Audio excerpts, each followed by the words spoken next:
The main reason why I like self-watering planters so much is because, as it says in the name, they self-water. A self-watering planter is a planter with a water reservoir based in the bottom of it. There is a natural wicking system from water underneath the ground, and that wicking system allows the water to come up towards the surface and keeps plants fed and watered. Without using them, the top layer of soil gets really dry and crusty, and you don't get that biological breakdown. Now, this is the oldest self-watering planter that I have. They work really, really well, so I can't really fault them in terms of their operation. But the one thing that I don't like about the design of these pots is that these pots are very tall.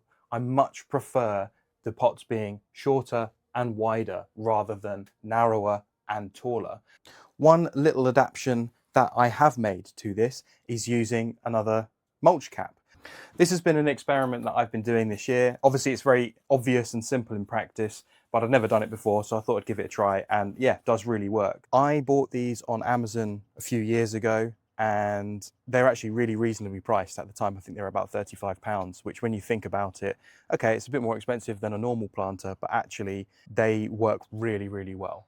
Now, these two planters that I've got here, as you can see, they're just bare topped. I've purposefully kept a row here for fertilizing the soil, but the big difference of this one is I do have a plastic mulch cap on this one here. I have noticed a significant difference in how much water this is using versus the other ones. This is using a lot less water. I think it's both a combination of the plants needing to pull up less water because the mulch cap is better regulating the temperature of the soil, but also elemental evaporation. I filled up these three planters at exactly the same time to exactly the same level to the maximum point. And 2 days ago, the first two planters run out of water and they are now dry in the bottom of the reservoir. So this is basically the water reservoir here.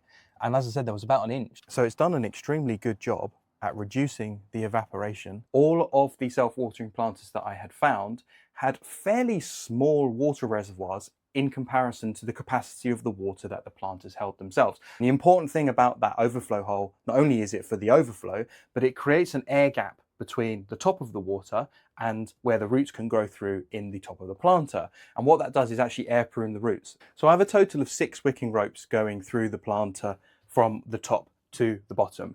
And the reason is I want to make sure that obviously I've got plenty of wicking material in the water to be able to pull up the water into the top. So there's not one side that's going to get less water than the other, which will mean that you'll get detrimental growing habits.